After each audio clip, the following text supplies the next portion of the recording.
Welcome back to Alam academy students. आज हम लोग पर्यावरण में अध्याय 9 मैंने नक्शा बनाया के बारे में बात करेंगे। इससे पहले दो वीडियोस पर्यावरण पे ऑलरेडी बन चुकी है। अगर आपने नहीं देखा है तो आलम एकेडमी में जाकर के आप वो वीडियोस देख सकते हैं। ये आपके बीपीएससी टीचर एग्ज़ाम के लिए बहुत ही इंपॉर्टेंट सीरीज चल रही है, तो आप वीडियो में बने रहें। आज इस वीडियो में बेसिकली हम लोग बिहार के नक्शे के बारे में बात करेंगे और बिहार से रिलेटेड जितने भी क्वेश्चंस हैं जो कि आपके एग्ज़ाम के लिए इम्पोर्टेंट हो सकते हैं, उन सभी क्वेश्चंस के बारे में डिस्कस करेंगे। चलिए वीडियो स्टार्ट करते हैं। तो वीडियो स्टार्ट में करने में हम देख सकते हैं कि इस चैप्टर में जो है हमारा वो बिहार के नक्शे के बारे में बताया गया है। बिहार का नक्शा देख लेते हैं हम लोग इस वीडियो में, क्योंकि जितने भी क्वेश्चंस होते हैं बिहार, क्योंकि ये बीपीएससी एग्ज़ाम है तो इसमें ज़्यादातर क्वेश्चंस जो होंगे वो आपसे बिहार से रिलेटेड क्वेश्चन होंगे। अब यहाँ पे हम लोग देख सकते हैं कि यहाँ पर बिहार का नक्शा बना हुआ है। इस बिहार के नक्शे के बारे में हम लोग बात करेंगे और देखेंगे कि इससे क्या क्या इम्पोर्टेंट क्वेश्चन बन सकते हैं। सबसे पहला चीज़ हम लोग ये देखते हैं कि बिहार राज्य के बाउंड्री से सटे कौन कौन से इसके स्टेट नेबर्स, जो नेबरिंग स्टेट्स हैं वो कौन कौन से हैं। तो देख सकते हैं यहाँ पर उत्तर प्रदेश एक स्टेट ये हो गया हमारा, दूसरा स्टेट हो गया झारखंड हो गया हमारा, तीसरा स्टेट हो गया पश्चिम बंगाल।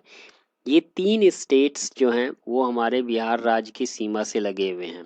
ठीक है, अगर डायरेक्शन आपको मालूम है कैसे दिया जाता है, नॉर्थ, ये नॉर्थ हो गया, नीचे साउथ हो गया, ये ईस्ट हो गया और ये वेस्ट हो गया। तो हम लोग कह सकते हैं कि जो उत्तर प्रदेश है वो हमारा वेस्ट में है, उसके बाद पश्चिम बंगाल ईस्ट में हो गया हमारा, और ये जो झारखंड है हमारा ये हमारा साउथ में हो गया। ठीक है, तो ये सबसे पहला इंपॉर्टेंट क्वेश्चन ये बन गया आपका कि कौन कौन से राज्य जो है बिहार राज्य की सीमा से लगे हैं। तो उत्तर प्रदेश, पश्चिम बंगाल और झारखंड हो गया। इसमें आप देख सकते हैं नेपाल, नेपाल एक देश है। तो ये भी क्वेश्चन एक बन सकता है कि कौन सा देश जो है वो बिहार की सीमा से लगा हुआ है।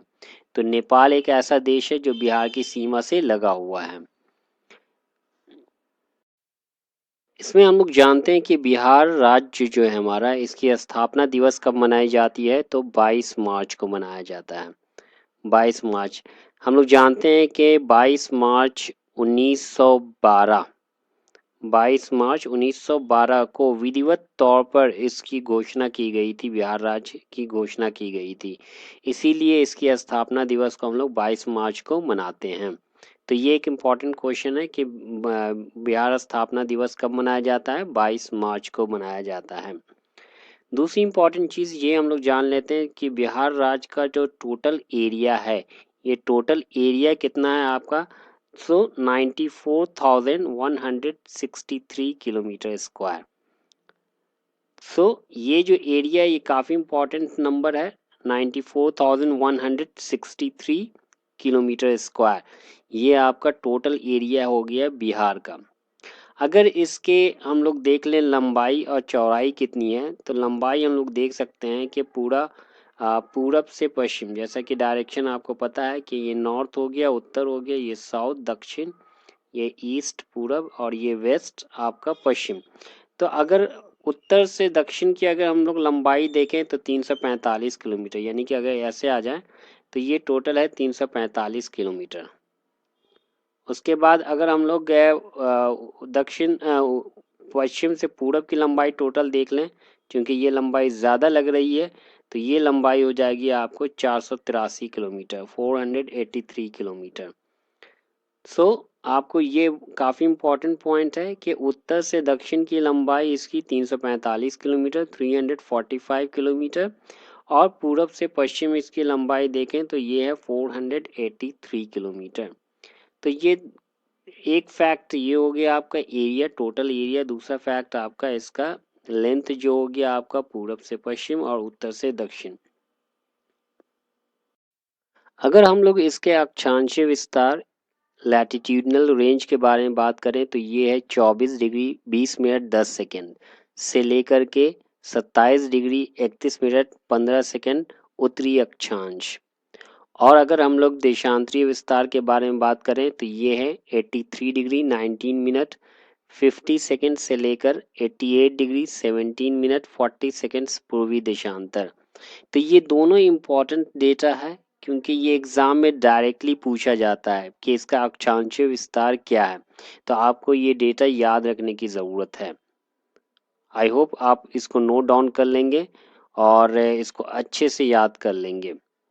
आगे बढ़ते हैं हम लोग। तो अब और कुछ इसके इम्पोर्टेंट फैक्ट्स के बारे में बात कर लेते हैं, जैसे कि टोटल ज़िला कितना है। तो ज़िला सबको पता है, यहाँ पर बिहार में ज़िले कितने हैं, तो 38 ज़िला है।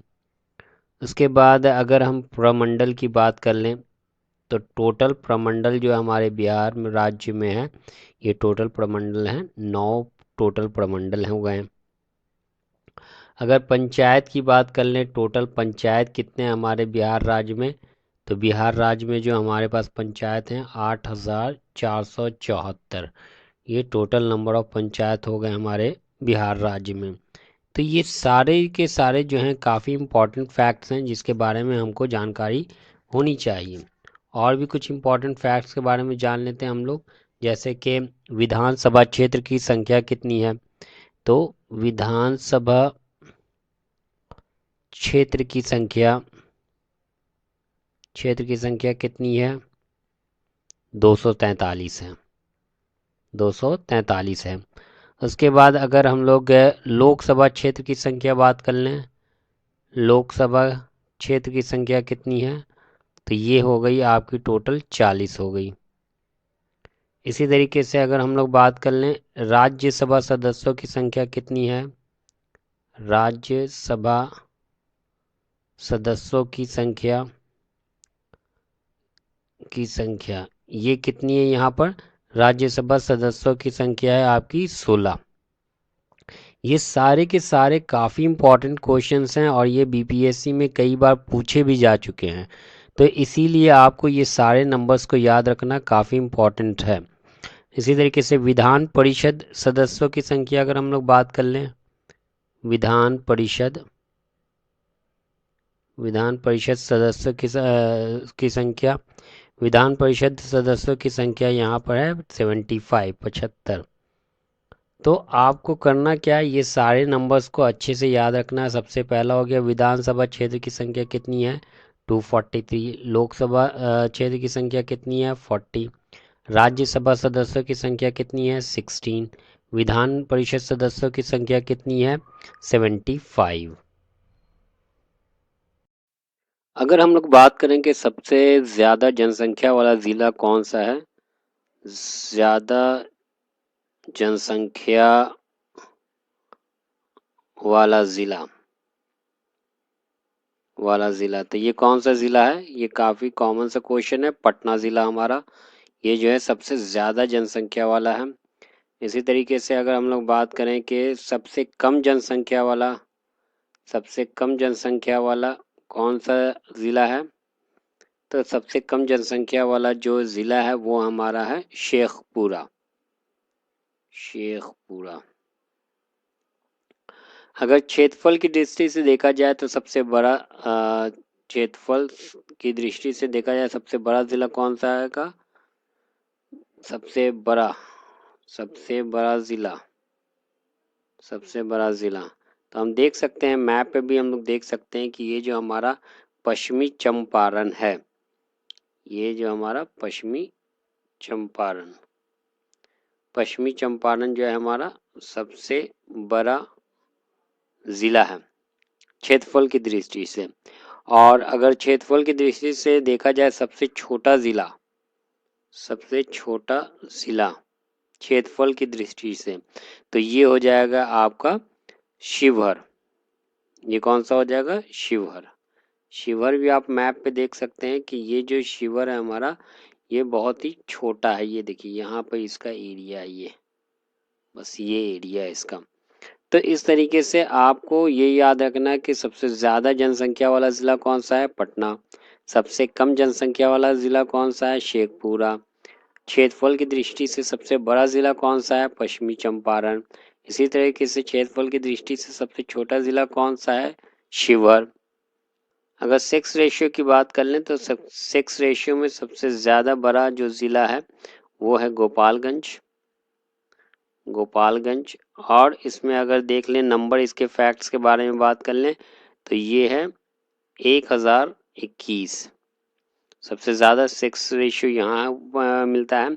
उसके बाद अगर सबसे कम लिंगानुपात यानी कम सेक्स रेशियो वाला ज़िला देख लिया जाए तो सबसे कम लिंगानुपात वाला ज़िला जो है हमारा वो है मुंगेर। कौन सा है? मुंगेर।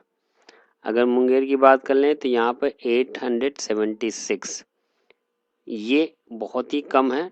और ये देख सकते हैं हम लोग, ये ठीक है 1028। तो ये सारा का सारा डेटा आपको अच्छे से याद रखना है, क्योंकि एग्ज़ाम आपके बीपीएससी टीचर एग्ज़ाम में ये क्वेश्चंस आने ही आने हैं। काफ़ी इम्पोर्टेंट क्वेश्चंस है आपके एग्ज़ाम के नज़रिए से देखा जाए तो। कुछ और फैक्ट्स के बारे में बात कर लें तो जैसे कि अगर सबसे ज़्यादा साक्षरता वाला ज़िला देख लें, सर्वाधिक साक्षरता वाला ज़िला, तो सबसे ज़्यादा साक्षरता वाला जो ज़िला है वो है हमारा रोहतास। कौन सा ज़िला है? रोहतास। अगर इसमें देख लें कि टोटल परसेंटेज कितना है साक्षरता का, तो ये है 73.37%। ये सबसे ज़्यादा साक्षरता वाला ज़िला हमारे बिहार राज्य में है। और अगर सबसे कम साक्षरता वाला ज़िला देख लें, कम साक्षरता वाला ज़िला, तो ये जो ज़िला है ये हमारा है पूर्णिया। कौन सा है? ये पूर्णिया है। पूर्णिया। यहाँ पे अगर परसेंटेज की बात कर लें 51.08%, बस इतने लोग ही वहाँ पर साक्षर हैं। और रोहतास में देख लें तो 73.37% लोग जो हैं वो साक्षर हैं। तो ये साक्षरता के बेस पे क्वेश्चन बन सकता है। ये सारे तो फ्रेंड्स आप ये सारे डेटा अच्छे से एक जगह नोट कर लेंगे और इसको रिवाइज करते रहेंगे, और जिससे कि आपके बीपीएससी एग्ज़ाम में कोई प्रॉब्लम नहीं होगी। अगर आपको ये वीडियो पसंद आया तो इस वीडियो को शेयर करें, लाइक करें और चैनल को सब्सक्राइब करना ना भूलें। Thank you very much.